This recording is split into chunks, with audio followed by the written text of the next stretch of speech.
with the beautiful girl that I met made in Japan. The beauty of her face was beyond my wildest dreams. Assalamualaikum warahmatullahi wabarakatuh. Selamat pagi, siang, sore, ataupun malam kepada Bapak Firmansyah Maulana selaku dosen pengampu mata kuliah Sistem Digital di jurusan Informatika. Perkenalkan, nama saya Kanisa Aira Nabila dengan NPM 2570061111118. Pada video kali ini, saya akan mendemonstrasikan hasil proyek ujian akhir semester saya yang berjudul Sistem Smart Home IoT berbasis SSP32 mengenai sensor gerak untuk keamanan, kipas, dan lampu. Proyek ini difokuskan pada pemenuhan kriteria skema C, yaitu Smart Home Energy Management atau manajemen konsumsi energi rumah otomatis. Nah, sebelum kita menjalankan simulasi, izinkan saya mengenalkan perangkat keras atau hardware virtual yang saya gunakan pada papan simulator walkway ini. Sebagai komponen pemroses utama atau otak sistem, saya menggunakan microcontroller SSP32. Di bagian input, saya mengintegrasikan 3 buah sensor utama. Yang pertama itu ada sensor suhu menggunakan modul DHT22. Lalu ada sensor intensitas cahaya ruangan menggunakan LDR. Lalu menggunakan sensor pendeteksi pergerakan atau keamanan menggunakan sensor PIR. Selain itu, terdapat 2 tombol kontrol manual, yaitu push button berwarna biru untuk memindahkan mode sistem dan push button berwarna merah sebagai saklar lampu darurat. Nah, kedua tombol ini dikonfigurasikan menggunakan resistor internal melalui perintah input pull up di dalam codingan untuk mencegah kondisi floating state. Untuk bagian output atau aktuator, terdapat 3 komponen. Yang pertama itu ada LED berwarna merah yang merepresentasikan lampu otomatis ruangan. Lalu ada LED berwarna biru yang merepresentasikan kipas angin otomatis. Dan sebuah buzzer yang berfungsi sebagai alarm overload keamanan jika terdeteksi ancaman pergerakan asing. Nah, sekarang mari kita bedah bagian kode program utama yang tertanam di dalam ESP32 ini. Dapat kita lihat di baris paling atas ini, saya mendeklarasikan kredensial server Blink IoT meliputi template ID, template name, dan auth-token yang unik. Token ini berfungsi sebagai jembatan enkripsi untuk melakukan jabat tangan protokol atau handshake antara ESP32 lokal dengan Blink Cloud Server. Nah, sistem codingan ini dibangun secara modular dan sepenuhnya menerapkan prinsip non-blocking programming menggunakan fungsi internal milis. Seperti ini. Nah, saya menghindari total penggunaan fungsi delay konvensional. Mengapa? Karena penggunaan delay itu bersifat blocking yang dapat menghentikan eksekusi CPU sehingga ESP32 ini beresiko mengalami heartbeat timeout atau terputus secara mendadak dari server Blink. Dengan milis, ESP32 itu dapat melakukan multitugas seperti membaca data sensor, mengirim data ke cloud, dan memproses interupsi tombol secara asinkronus di latar belakang. Baik, sekarang kita akan menekan tombol play ini untuk memulai jalannya simulasi sistem. Nah, yang kita amati itu proses inisialisasi pada terminal serial monitor di bagian bawah. Dapat kita lihat, begitu SP32 menyala, sistem terlebih dahulu mengaktifkan peripheral radio internal untuk tersambung ke jaringan hotspot.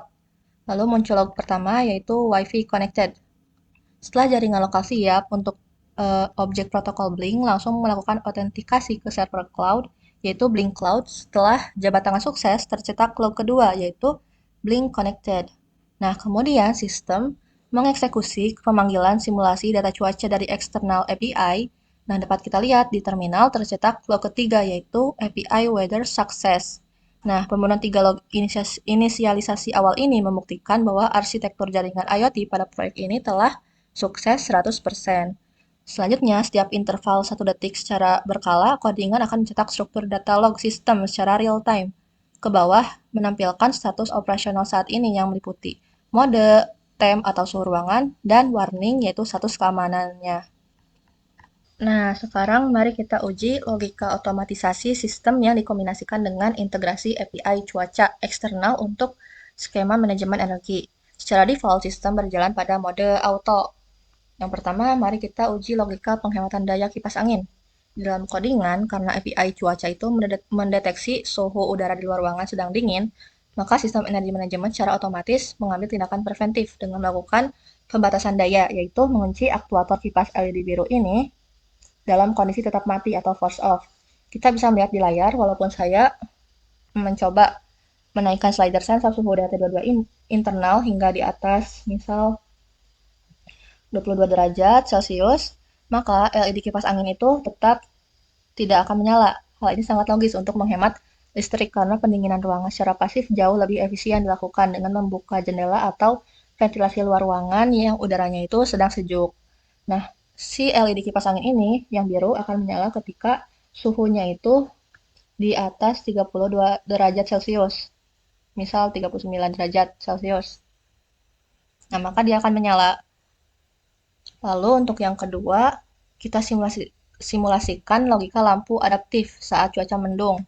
Karena status API cuaca adalah mendung, ambang batas LDR itu diturunkan secara otomatis agar lampu menjadi lebih sensitif.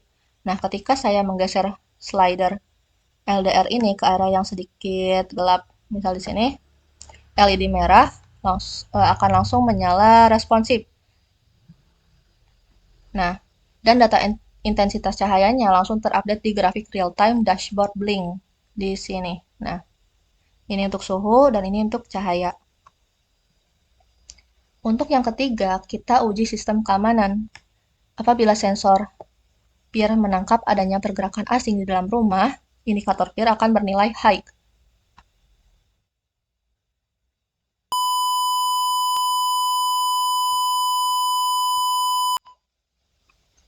Nah, kita bisa mendengar bahwa buzzer ini akan langsung berbunyi, mengeluarkan frekuensi alarm peringatan. LED lampu menyala penuh dan pada serial monitor status warning tadi langsung mana ya? Nah, status warning ini langsung berubah menjadi on. Untuk terakhir, saya akan mendemonstrasikan fitur yaitu sistem proteksi cadangan atau failsafe mode melalui manual override. Mari kita simulasikan jika terjadi skenario buruk di dunia nyata, misalnya koneksi internet rumah terputus atau server cloud itu mengalami gangguan. Agar pemilik rumah tidak kehilangan kendali atas perangkat listriknya, pemilik rumah cukup menekan tombol fisik berwarna biru ini. Nah, saya klik tombol biru ini. Nah, dapat kita lihat di serial monitor, status mode langsung beralih secara instan menjadi mode manual.